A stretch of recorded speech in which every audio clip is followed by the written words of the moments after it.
Good morning and welcome to today's event, or perhaps for some of you, good afternoon or good evening where I am today. Today's event is Unlocking Funding for Clean Technology. My name is Jessica Rainier. I'm Managing Director of Digital Finance here at the Institute of International Finance, and thank you for joining us. And with that, I'd like to welcome our four panelists today. I'm glad to have them here with us. First, we have Kate Moore, Strategic Partnerships and Innovation and Entrepreneurship Center at the National Renewable Energy Laboratory. Next, we have Natalia Mudrak, Managing Director of Climate Resiliency Leader, the Public Sector Partnership of AON. Jeff Shub is our third panelist today, and Sustainable Finance Integration Leader at Wells Fargo, and Augustine Silvani, Head of Sustainable Finance in Conservation International. Welcome to the four of you. With that, I will move right into our session questions today. And again, we'll go through a number of questions, first with the panelists and then welcome Q&A. But please do go ahead and insert any questions that you have into the chat throughout the discussion, and I'll keep an eye out for them. So first off, Kate, let's start with you. Can you speak to the investment landscape around clean energy technology from an NREL perspective? How has the investor profile changed over the last couple of years? Are we seeing more capital mobilized, and from where? And what about the pace and scale of climate tech over the last few years? I just gave you quite a few questions in one. Yeah, thank you, Jessica. And thank you so much for having me here today. It's great to be part of the conversation. So maybe just for some context, I work at the National Renewable Energy Lab. We are one of the Department of Energy's national labs dedicated entirely to renewable energy and energy efficiency technologies. We are an applied laboratory, so that means our job is to make sure that we're making impact in the marketplace. And my group, the Innovation and Entrepreneurship Center, seeks to build the climate tech ecosystem by convening the community so that we're empowering market solutions to essentially transform communities around the globe.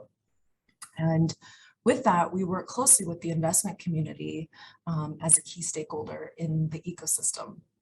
So I think it's interesting. We've seen $80 billion raised by founders in venture capital funding the last 2 years. It's interesting to compare that to the $25 billion that was raised from founders during Clean Tech 1.0, if you will, between 2006 and 2011-ish. So it's great to see that huge uptick. New funds are entering the fray. I think over 100 funds have been announced this year alone. We're seeing mega funds, such as I just saw Saudi Aramco announced 1.5 billion dedicated fund a week ago. I mean, they're popping up every day. So it's really great to see the influx of capital flow into the space. But I think there's a bit of a mismatch regarding emissions impact potential of technologies and where we're seeing capital flow.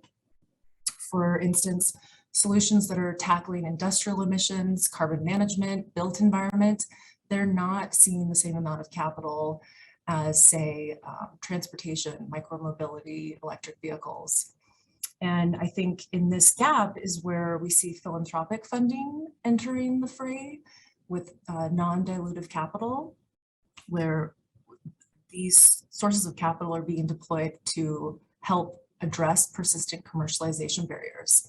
And we have a program with the Wells Fargo Foundation at NREL that we launched way back in 2014, the Wells Fargo Innovation Incubator Program that we administer here at NREL. It's now a $50 million program, and it really seeks to provide catalytic capital to startups to work with our experts, leverage our unique world-renowned capabilities and facilities here to essentially develop and de-risk these technologies in the lab to enable follow-on funding. And the model is proving quite successful. These companies have collectively gone on to raise over 1.4 billion in follow-on capital. And we've seen 10 mergers and acquisitions. So that's great to see. I think another great effort is Breakthrough Energy. Many of you are probably familiar with them. It's largely philanthropically funded, and they're putting together programs that support the innovation continuum all the way from ideation to products in the ground and on the shelf. So I think many are aware of IEA's analysis that half the technologies that we need to realize a net zero by 2050 reality are still in prototype and demonstration stage. So we need a lot of capital and not a lot of solutions in order to reach those ambitious goals. Thank you, Kate. That was a great way to start off our session today. Jeff, let's move to you. How big of an impact is the U.S. Inflation Reduction Act going to have on financing new technology in hard-to-abate sectors, including the step towards the creation of a national green bank? And what impact will it have on financing the infrastructure needed alongside developing tech for climate and a low carbon future? And do you think, will the landscape change much in light of these developments, in your opinion? Yeah, thanks so much, Jess. And the significance of the Inflation Reduction Act or the IRA can't really be overstated. I've been in this position at Wells Fargo for several months, but before this, I was fortunate enough to be leading a nonprofit organization that was heavily involved in the shaping and passage of the Inflation Reduction Act. And I can say across the board, this is a policy that is meant to support the entire clean energy ecosystem from start to finish, and especially when you consider it in tandem with the infrastructure bill and the quote unquote CHIPS Act that was passed even earlier. Those three bills together lay out billions and billions of dollars of investment in research and development, demonstrations of clean energy projects, and deployment of clean energy. And to put this in scale, the Inflation Reduction Act or the IRA, the name is a little bit misleading. Folks outside, even in the U.S., let alone outside the U.S., might not recognize the significance of this legislation. It includes what the government estimates is a little bit under $400 billion of incentives and investment in climate and clean energy solutions. But the reality is many of those programs are in the form of tax credits, which are actually entirely uncapped and are fundamentally driven by the market. If market participants want to build projects that use those technologies, they can get the tax credit. And an independent analysis from Credit Suisse just a couple of weeks ago said that they estimate that the actual total government spending here will be something on the order of $800 billion, and that if you then include the private sector investment that will leverage, that'll add up to nearly $2 trillion of total climate investment just from this one bill. So again, just putting that in the sense of scale and magnitude of this bill is really significant. But what's actually in there is what's quite important for clean energy development. Yes, it is huge new tax credits and extension of tax credits and incentives for the deployment of mature technologies like wind and solar. There's also tax credits for battery storage, which is obviously now getting more mature, but has never benefited and been able to receive these full benefits the way they are now. But there's also significant tax credits for manufacturing of critical technologies and components of new technologies in a way that have never been incentivized before. And then even going earlier, there's billions and billions of dollars for clean energy demonstration projects from the Department of Energy's new demonstration office. That's for technologies like carbon capture and green hydrogen. Sustainable aviation fuel is a huge area of focus, long duration storage, advanced nuclear. And so in many ways, the US government is finally now mobilized and organized to deploy funds to support the development of new clean energy technologies and deployment of those as well.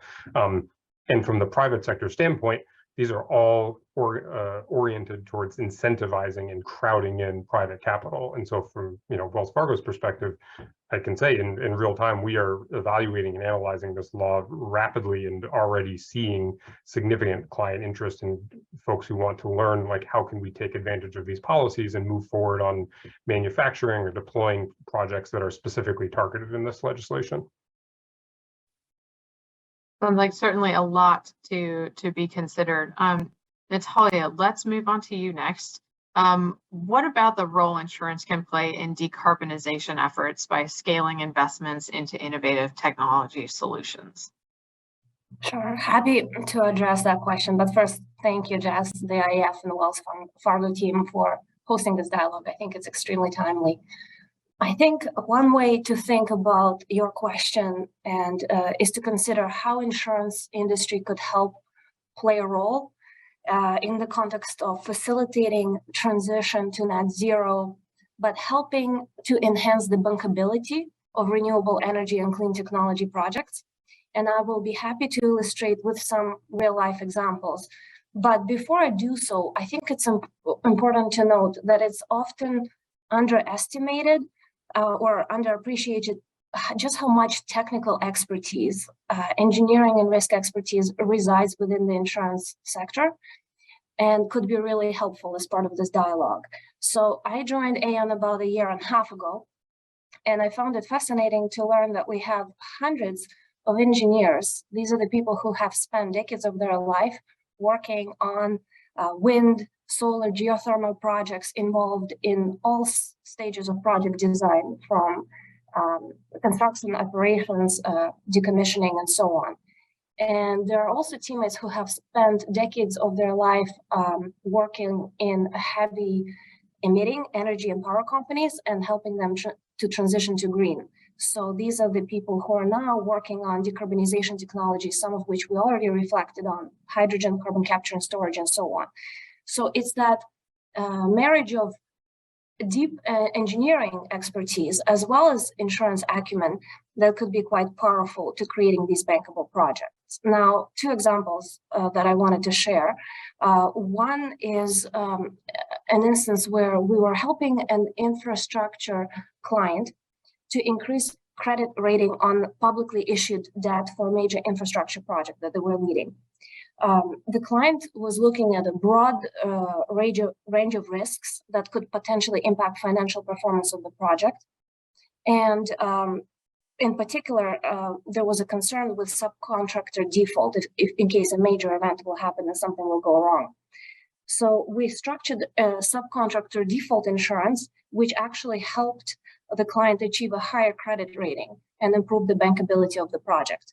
Another example is we're working on currently, it's with a client in Middle East, $3 billion CapEx project, highly complex. We need to understand how to put an insurance program together for this project that is focusing on fully integrated green ammonia and green hydrogen facility that utilizes solar power for electrolysis to produce green hydrogen. And that complex project requires putting together engineering experts from energy, power, renewables, construction infrastructure, terrorism, marine teams, all working from London, India, Oman, Singapore offices. So I hope that this example illustrates that going forward, if we are to achieve the net zero ambition, we really need to focus on how to bring together this deep expertise of engineering and technology and underwriting acumen to build out the insurance marketplace to support the level of required investment. It's a huge challenge, but also a huge opportunity. Certainly sounds like it. Let's move on then to Augustine. Let's get you in here. What about the role of innovation and technology in the nature biodiversity space? Without nature, there's no path to a climate-safe future. Can you give us a quick lay of the land here?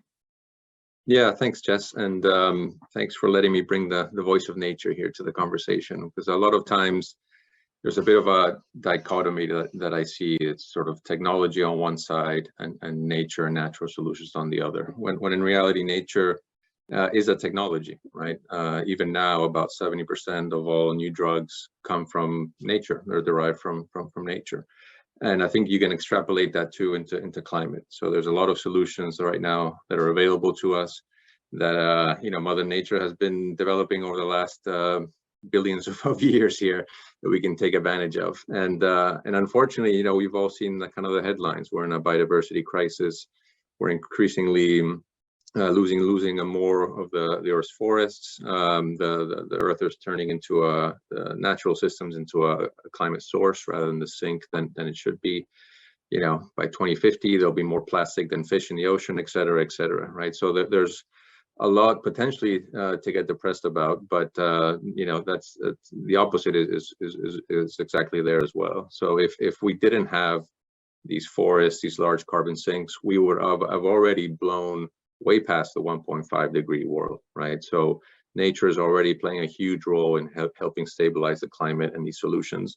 And really what it comes down to is, from a climate perspective, is reducing the amount of nature that we are losing. So right now, these natural systems are releasing about 12 gigatons into the air. It's about 25% of annual emissions.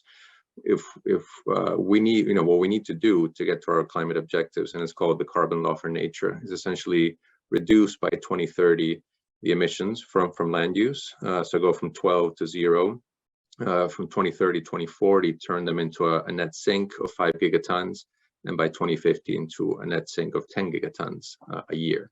So it's obviously daunting. It's big, but it's not dependent on new technologies, right? It's dependent on will and some innovation. And where the really interesting link with technology comes in, and new tech, is this interplay between both how do we reduce potentially deforestation. So basically, how do we grow our food more sustainably? How do we live our lives in a more sustainable manner as society? And there's a lot of things that you can do, from plant-based meats and all these sort of things that displace right now current activities. But it works the other way as well, where there's a lot of natural solutions that can help us right now, or in just nature. So there's a lot of work being done on seaweed and bioplastics. There's a lot of potential there. Obviously, biofuels have been around for a while, and then certainly you're going to continue to be a part of the solution. There's a lot of technology related to remote sensing, satellite tech, sort of how do we track the not only the built environment, but the natural environment. So there's a lot of interplay between the two, a lot of interesting things happening. And now we're getting to the point where we have enough data that we're able to quantify some of these things. And you were just mentioning insurance. Mangroves, obviously, these coastal ecosystems play a huge role in mitigating climate risk for those coastal communities, right? They absorb waves, they lessen flooding, etc. Before, we couldn't quantify that. Now we can begin to quantify those impacts and build insurance products based around them, right? So if you have a mangrove in front of your property, you should be paying less insurance. So these are the types of things that I think are leading innovation, not only in tech, but in finance and just the way we approach our environment that are really exciting. Thanks for that, Augustine. So let's go back to you, Kate. We know public financing alone cannot enable the transition to net zero, and there are many efforts underway to use both development finance and philanthropic funds to catalyze private capital, including for transition in emerging markets. The need for capital finance for emerging and developing economies is particularly acute. What role can financial instruments like blended capital play in addressing the climate finance gap, and how can this support net zero commitments? Yeah, thanks, Jessica. I think, in order to finance massive deployment of these needed solutions, the private sector absolutely will need to get involved. The IRA will certainly help drive down costs and make, be able to transfer these technologies and apply them where appropriate. But we know that one of the main barriers is lack of feet on the ground in emerging economies and financial institutions perceiving, risk there. So at COP26, Secretary Granholm, Department of Energy, announced Net Zero World, which is a new initiative that will be funded by governments and philanthropies and led by NREL, but also enabled by 17 all national labs within the Department of Energy working together to take countries that have ambition to get to net zero and work with that country to identify the best technical pathway to reach those net zero goals. We've done this before. We worked with the city of LA and LA DWP to do a first of a kind study, LA 100, that essentially looked at all the various pathways, the economics, the pollution, the social, environmental, all of the aspects, a very holistic look. And so we're taking the learnings from that and applying it to a global setting. And so by de-risking these pathways, the investment community can then come in, because we're creating these enabling environments where capital pools can then hopefully come in and invest in these de-risked opportunity pathways that we've created. So we're working closely with banks through this. It's anyone interested, please reach out. It's going to take a global village to make this happen, but we think we have a very good solution planned here. I think another initiative to point out, just as we're scaling up technology solutions and blended finance, again, pointing to Breakthrough Energy, they're definitely leading in this space. They just announced the first project out of their Catalyst program that will fund sustainable aviation through blended financing solutions. So hopefully we can, take models like this and find ones that are working and work collectively to accelerate them. All right, Jeff, back to you. What are some of the financial solutions, both proven and innovative, that might unlock the private investment needed to fund climate tech and innovation? Sure, and this goes back to Natalia's point about bankability, which is a term that basically refers to like what does it take for a large commercial bank like Wells Fargo to be comfortable financing a clean energy company that is new, or a project and deployment of a technology that's relatively new. And those are two different kinds of financing. The project finance, where you're lending against purely the assets of the technology itself, and will that technology produce the cash flows you need to pay back a loan, versus lending to a corporation, presuming that there's cash flow and revenue sufficient at the corporate level to be able to support a loan. And there's a lot of solutions that have been identified. A lot of this comes down to blended finance structures and support from private sector. For example, loan guarantees. A direct loan guarantee can make a big difference. And in the U.S., there are programs for this. The Department of Energy's Loan Program Office broadly is focused on this exact issue, on this sort of commercialization valley of death, where there are technologies that effectively have been proven out to work, but have not been commercially deployed yet. So there's not a track record that would give the banks sufficient comfort. And so a loan guarantee can be used to support bringing in that private capital. And we saw this work in the US with effectively the first utility scale wind and solar projects in this country were only financed and constructed because of loan guarantees, and that's what gave markets confidence to deploy them at scale. Having those programs be like really simple and easy to use is particularly important for the private sector. Something that's sort of standardized, where the private sector knows, like, here's the credit box, this is the kind of project that works, here's our standard credit agreements for a loan guarantee. A lot of the projects that the LPO in the US is focused on are much larger and need to be sort of individually negotiated, and that makes sense. But creating simplified, standardized structures is key. So much of what the private banks are looking to do is repeat at scale over and over and over again in a standardized way.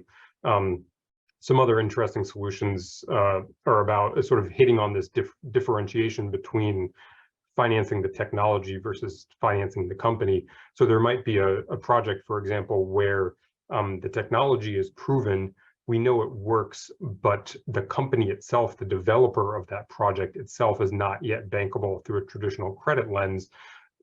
Creating offtake agreements, like a power purchase agreement, for example, where it's structured in a way where the credit standing behind the project really shifts to the off-taker, where it's effectively a take or pay agreement, where that off-taker is, no matter what, they're going to be putting up the money to pay for the power, such that the bank is effectively financing the creditworthiness of that off-taker, rather than maybe the more nascent developer that's deploying a project for the very first time.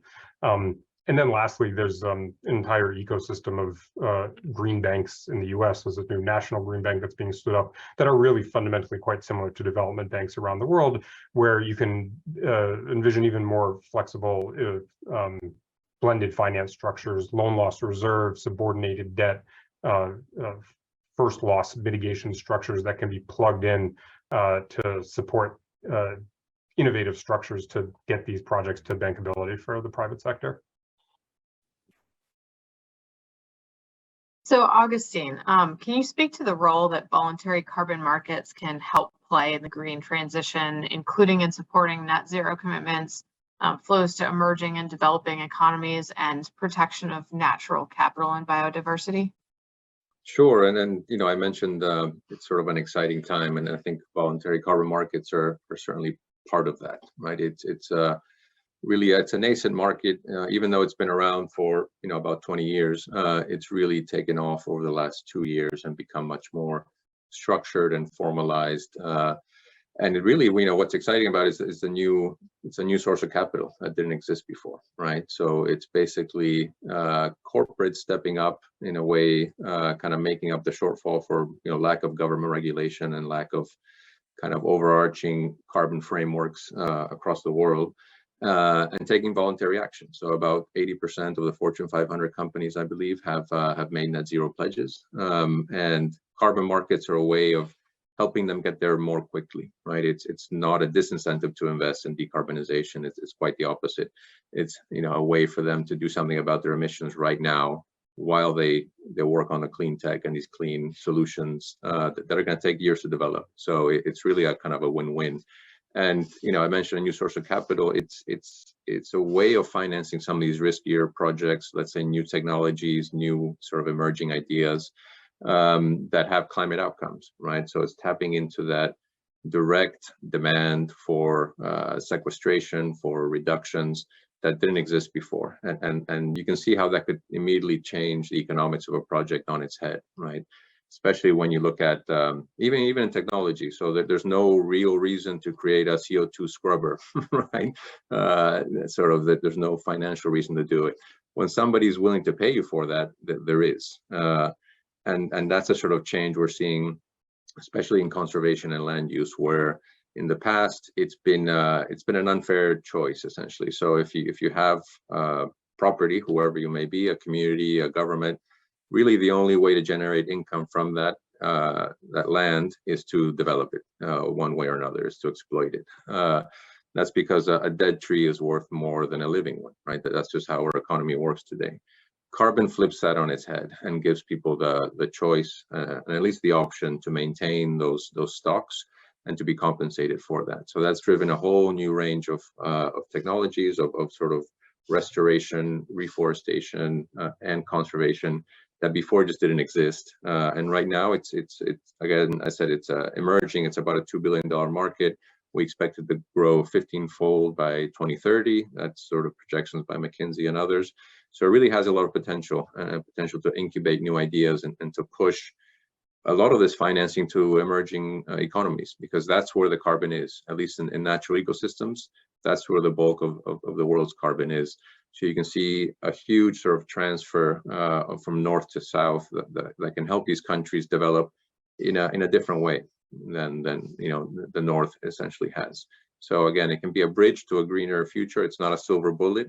It's a piece of the equation, but I think it has tremendous potential.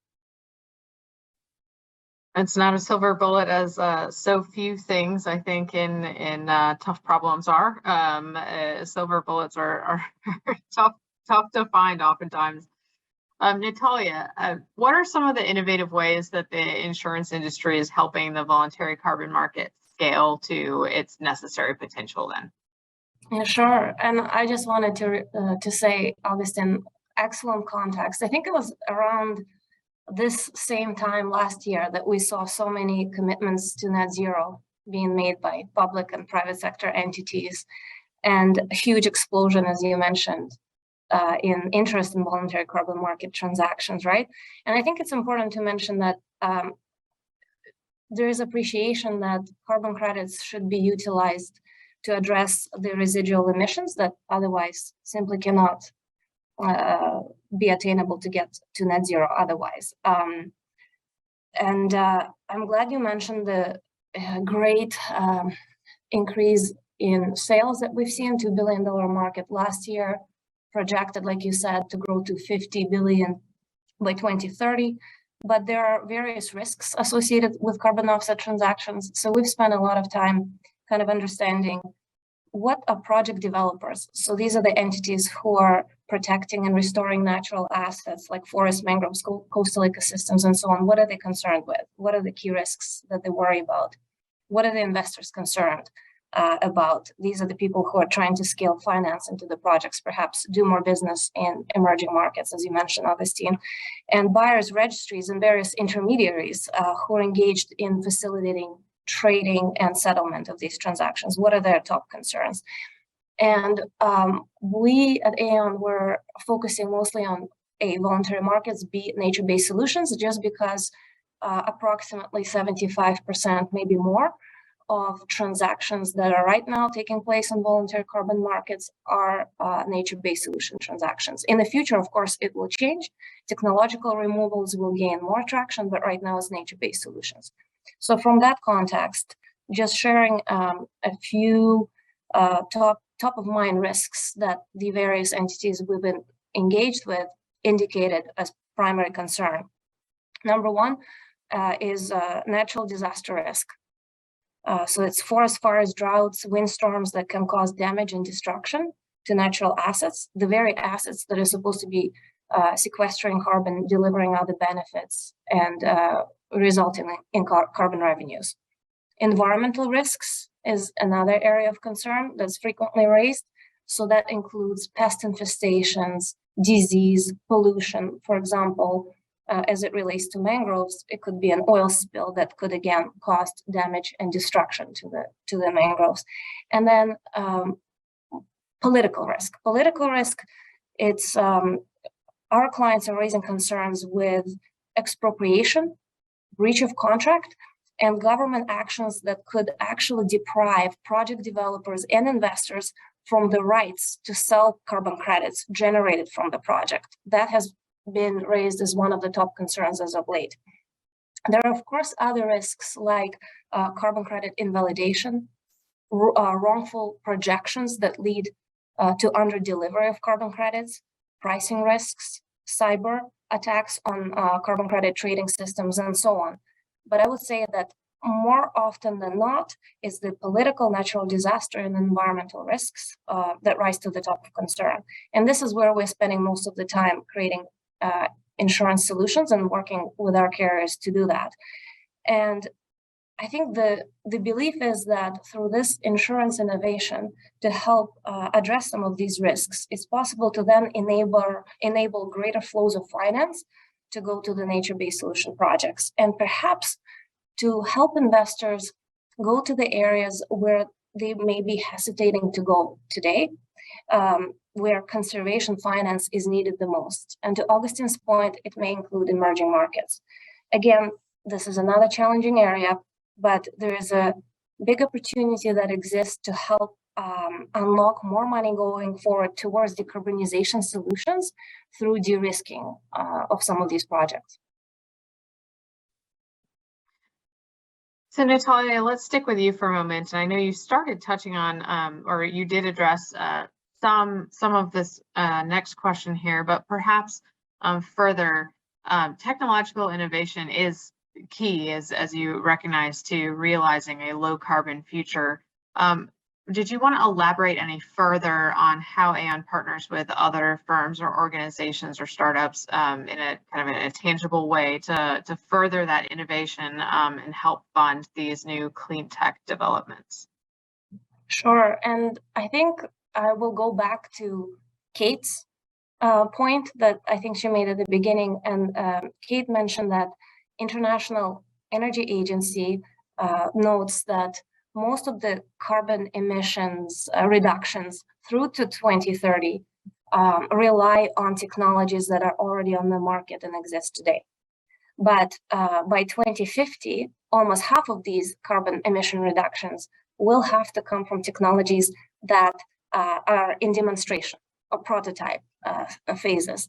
So major innovation efforts will have to take place to bring these new technologies that are being prototyped to market in time for us to meet these targets. And Kate noted that eloquently in her address. Now, critical to this technological innovation, we think, is the ability to understand, evaluate, manage, protect, and leverage the intellectual property. And that's patents, copyright, trade secrets, and so on. When you think about the clean technology startup landscape, so these may be startups that are active in decarbonization space right now. Many of them are IP rich, but physical asset poor. And in many instances, it's their intangible assets that are the most valuable, but also perhaps the least understood. So at Aon, we're using proprietary technology, and we have a team of maybe 200 experts right now, part of the IP solutions team. And they're helping clean tech companies and investors better understand the value of the IP, where it sits in the competitive landscape, and then also develop IP protection insurance solutions to address risks like patent infringement, copyright infringement, trade secret misappropriation, and so on. And once IP is assessed, it's protected, then it's also possible to use that IP as a collateral to enable IP-backed lending. And we are working with several partners to allow these clean technology startups to access these IP-backed loans, providing non-dilutive or less dilutive growth capital that's wrapped in an insurance protection layer. And in a way, it transforms their IP into an asset class of its own.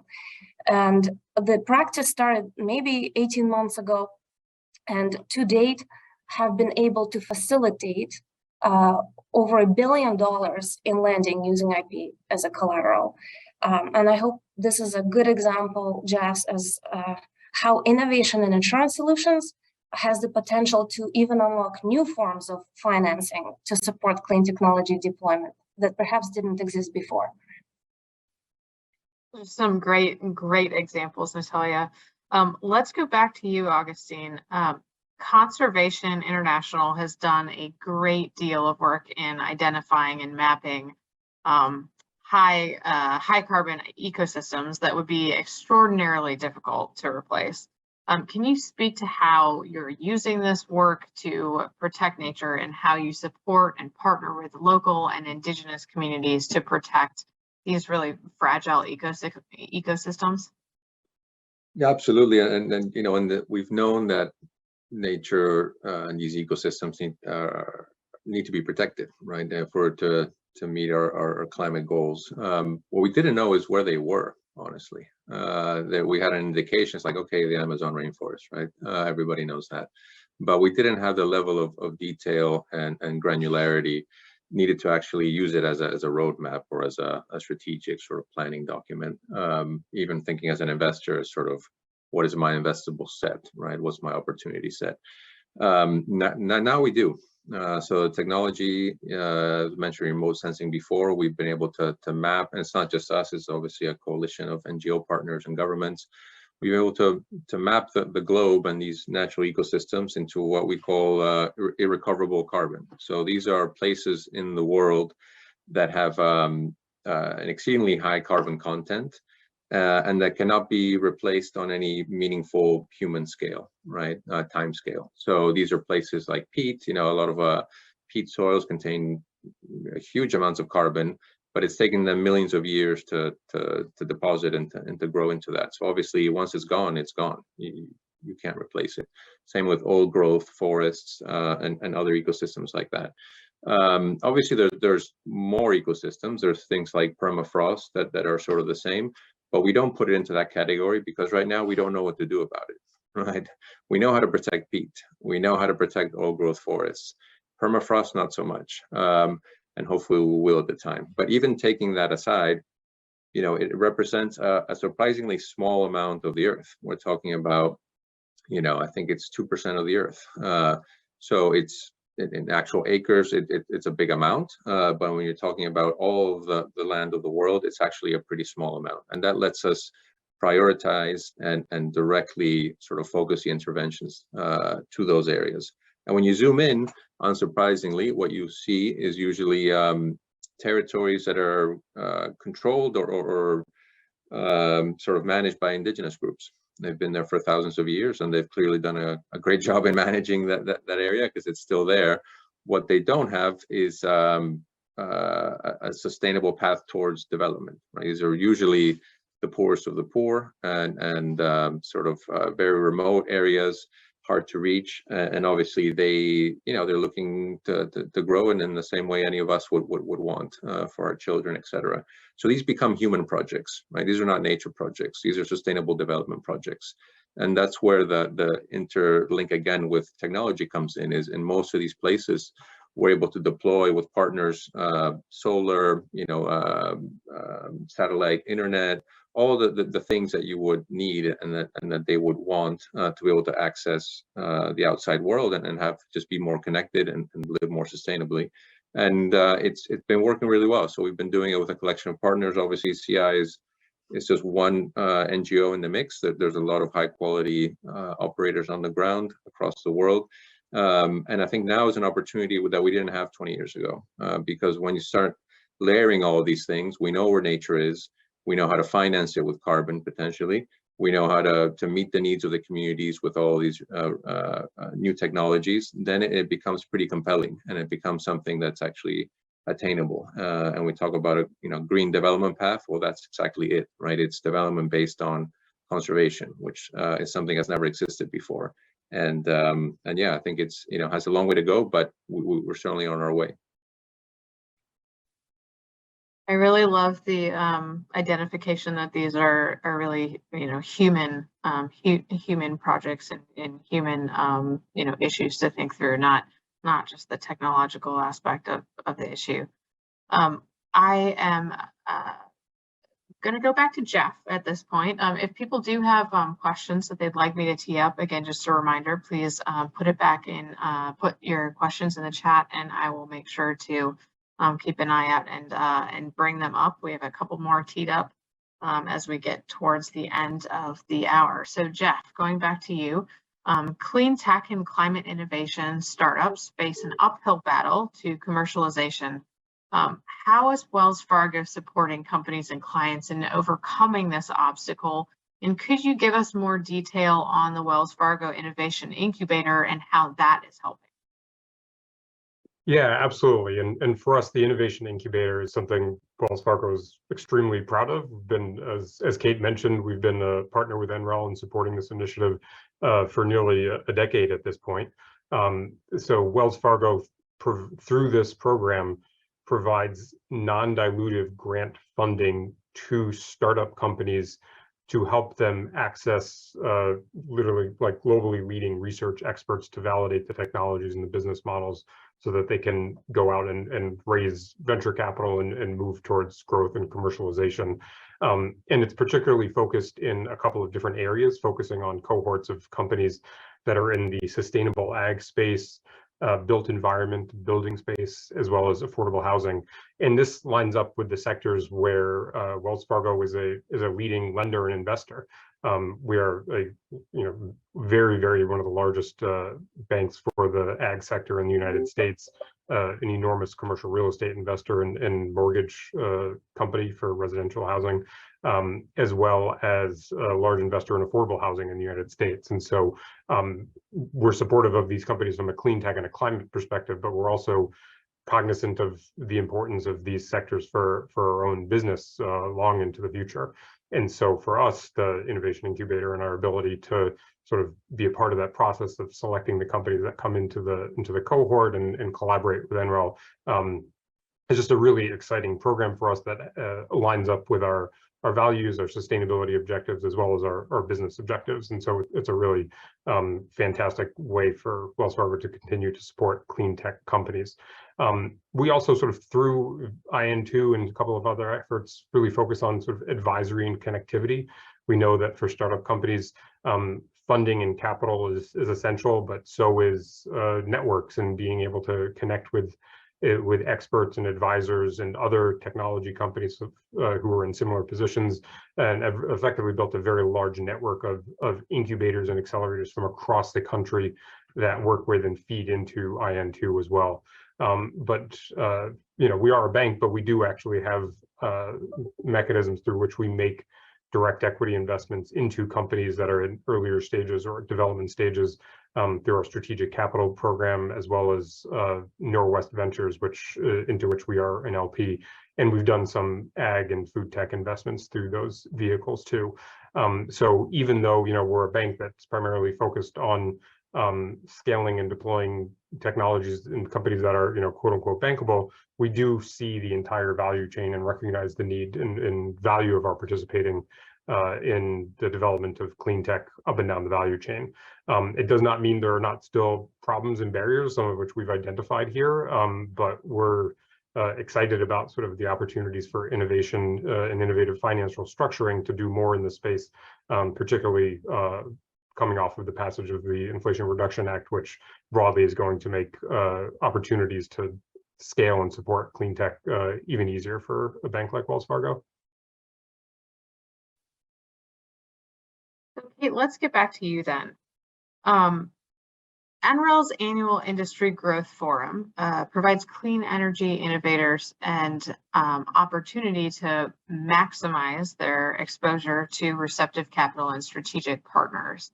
So can you give us an overview of this year's IGF and expectations for how it will be adapted going forward, given the urgency to innovate? Yeah, thanks, Jessica.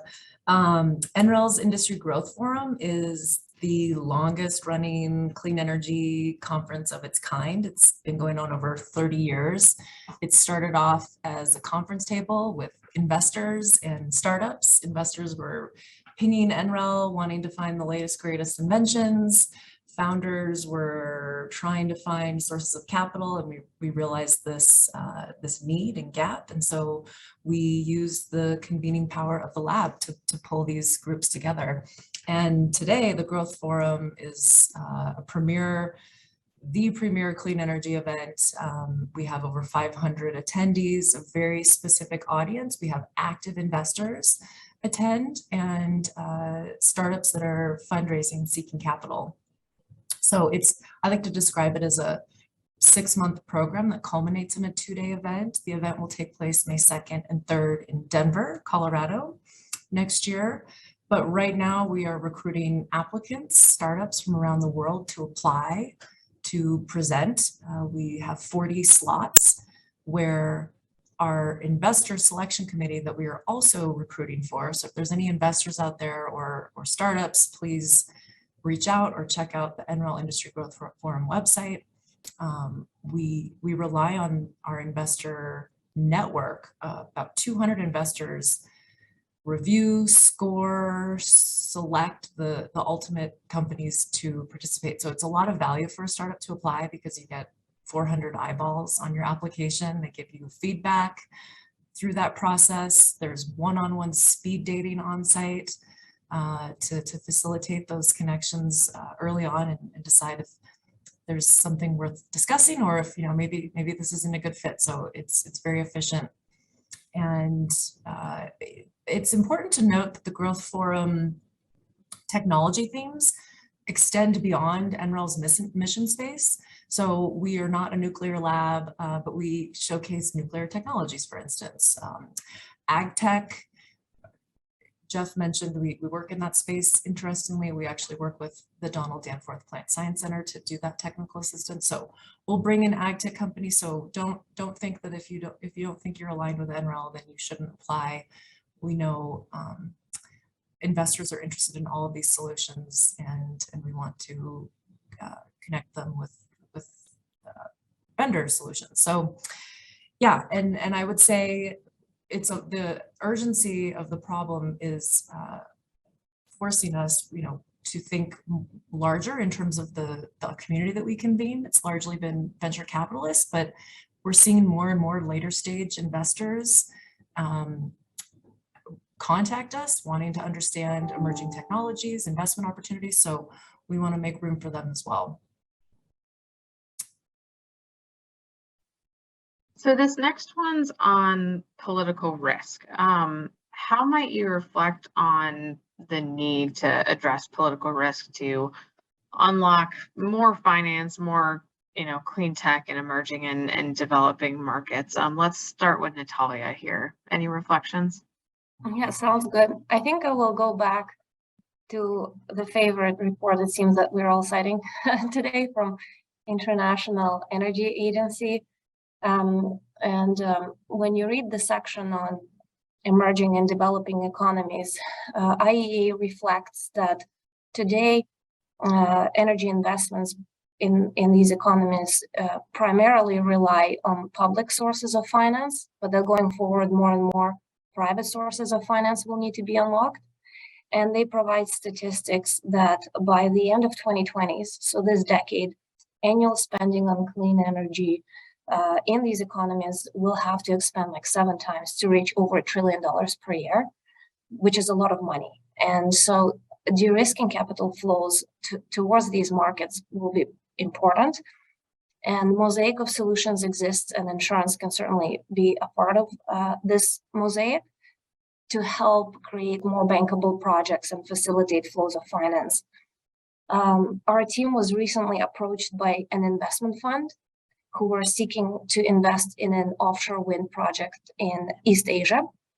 And the fund was concerned about investing in the region and particularly worried that the government will not honor the power offtake agreement with the project developer that was seeking their investment.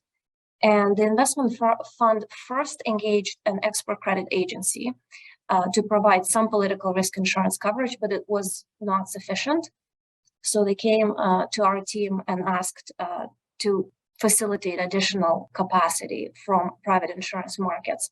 And that capacity had to be secured really quickly to meet the fund's impending financial investment decisions. So the team was able to secure 10-year political risk insurance coverage to cover $450 million of fund's equity investment in the project. And that included expropriation, nationalization, political violence, currency inconvertibility, and so on. But I think that if we project forward and reflect again on IEA's projections, and just in terms of how much more capital will need to go into these regions to facilitate clean technology investments, that we will have to think creatively how to leverage that public and private sector collaboration and how to match it with the deal-making pace that's required to support these type of investments. So again, I think it's a big challenge, but a big opportunity for collaboration between public and private sector to develop solutions going forward. Thanks, Natalia. Jeff, last question is going to go to you.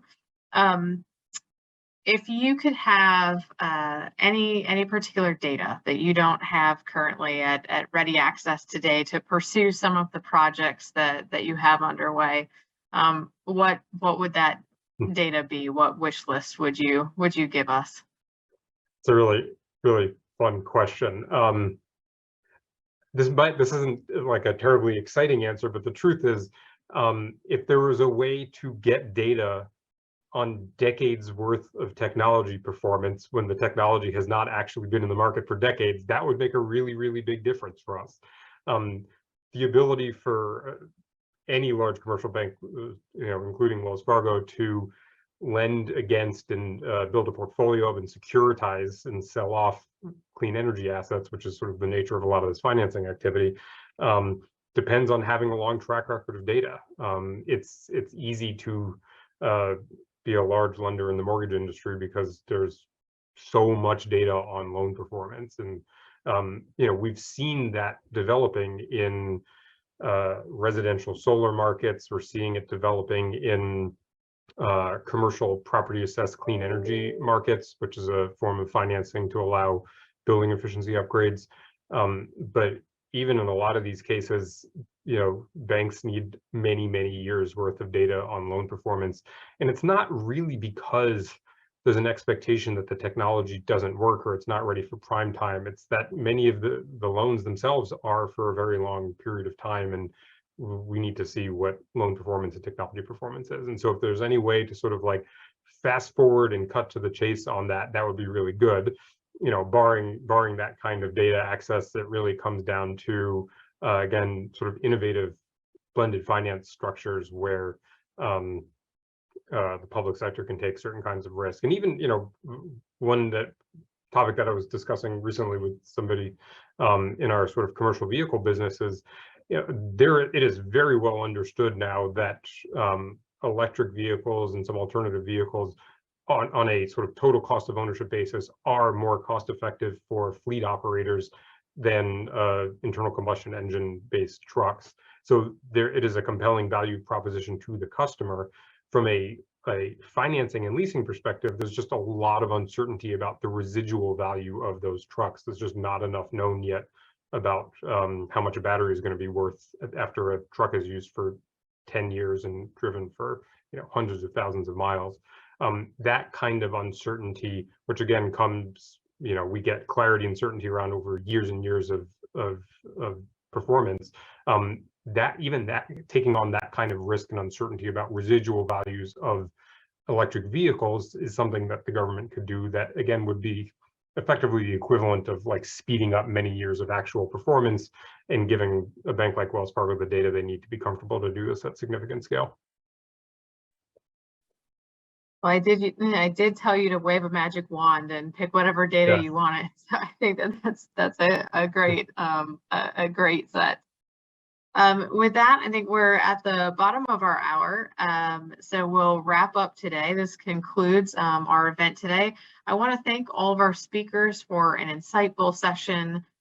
Kate, Natalia, Jeff, Augustine. I hope you found this discussion interesting, and thank you all for taking the time to join us who are online with us today. I'd like to note that the IIF is hosting a full series of COP talk sessions during the meetings in Sharm el-Sheikh. So please check our website for further details on dates and times. Stay well and have a great day.